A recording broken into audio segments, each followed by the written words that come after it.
Okay, let's start here because this is the team that I have the most difficulty deciding. I flip-flopped but twice now since I wrote this up for BR, and that's the Phoenix Suns. So let's do Phoenix here. Initially, so they won 49 games a year ago. Initially, I was really convinced that they were going to be worse than that.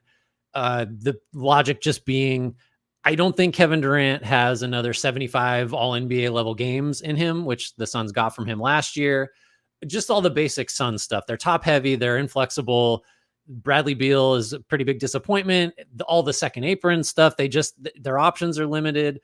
All of their best players have health questions. Is Yusuf Nurkic going to be as good somehow as he seemed to be on defense last year and allow them to finish 12th in defensive efficiency? So I had them worse. And then Tyus Jones happens. And then I remember that they have Monte Morris and Mason Plumlee. So the rotation looks a little better. And certainly the point guard spot looks better. And then I was like, okay, maybe better because 49 is not that many. So I could be persuaded to go either way. I would like your deciding vote if you have a strong feeling. If not, I think I know where I'm leaning. But what is your sense of the Suns before I definitively say better or worse? So wait. You're saying whatever I say, you're just going to adopt? I'm not promising that. I would just I'm about to throw it on the screen. I'm just making sure. I wanted to know how much power I had here. You have a decent amount of power here. So I think they're going to be better.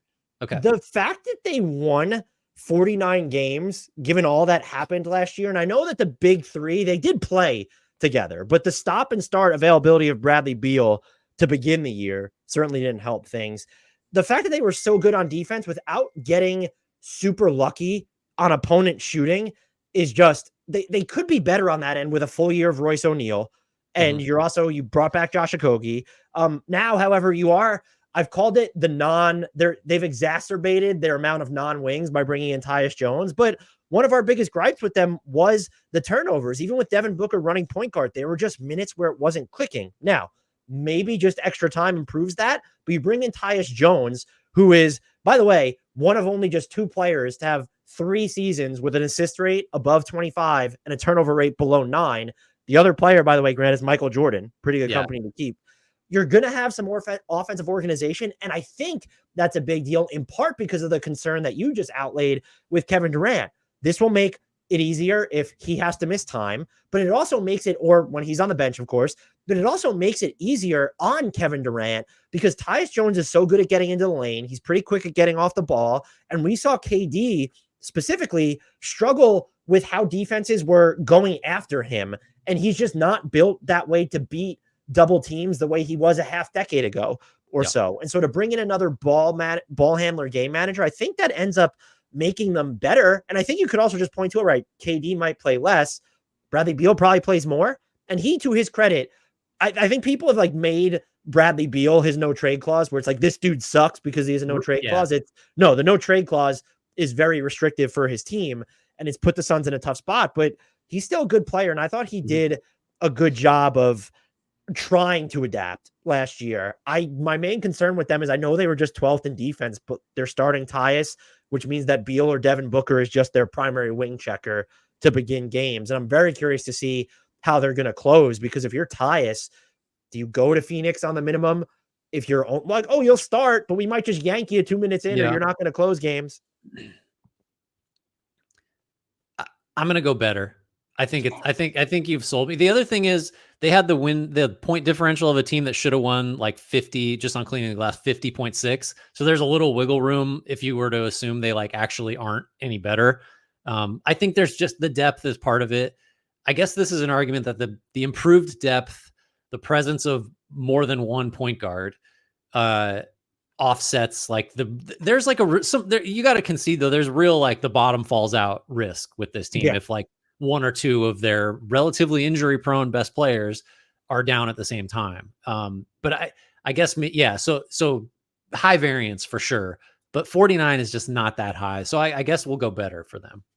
Is there like they also do have, and they can still trade their 2031 first round pick is what I'm getting at. And they have salaries in Josh Okogie, even Royce O'Neal, Grayson Allen, if they're willing to move him.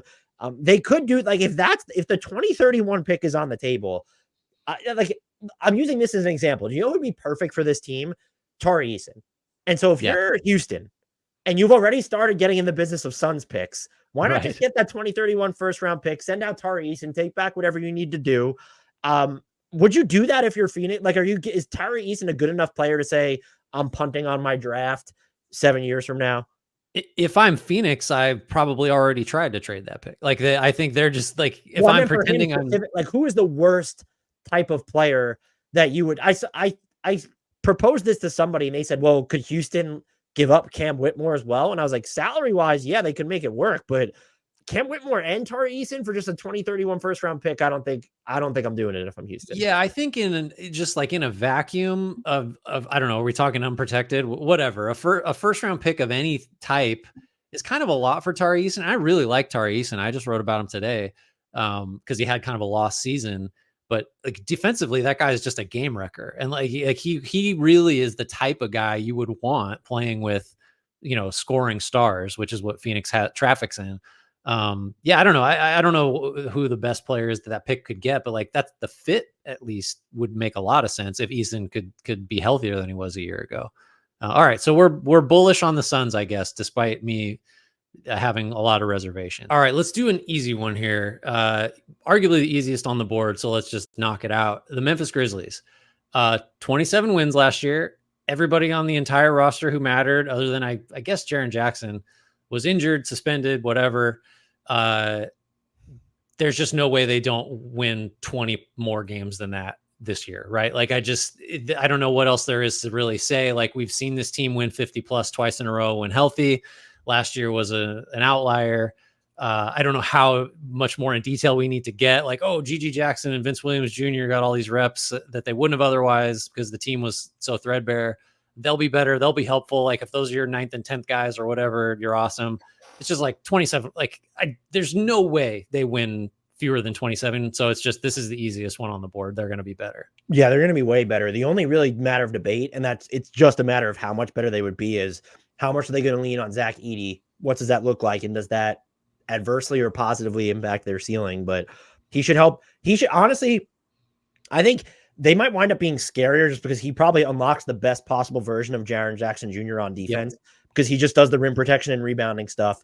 And then that just frees up Jaren Jackson Jr. to fly around like a psychopath or a sicko and really just fuck shit up for other teams. And so I don't think we need to spend more time on them. Apologies to Grizzlies fans. We did do an in-depth look at them previously, so go check out that clip, YouTube. It's also on our podcast, but it's just like they're going to win more games. Like with the theory of just John Morant, Bane, Jaren Jackson Jr. destroyed opponents when they were on the court together the previous season.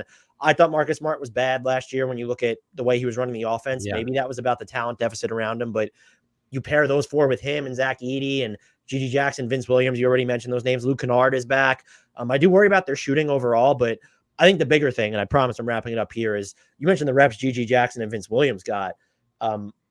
The reps that Jaren Jackson Jr. and Desmond Bane got just without John Morant, I think is going to make them way better. And Desmond Bane was already tracking towards that, but Jaren Jackson Jr. basically like quadrupling his ISO frequency and like kind of not sucking in those situations. That's just going to, I think, make him a better all-around player. Yeah.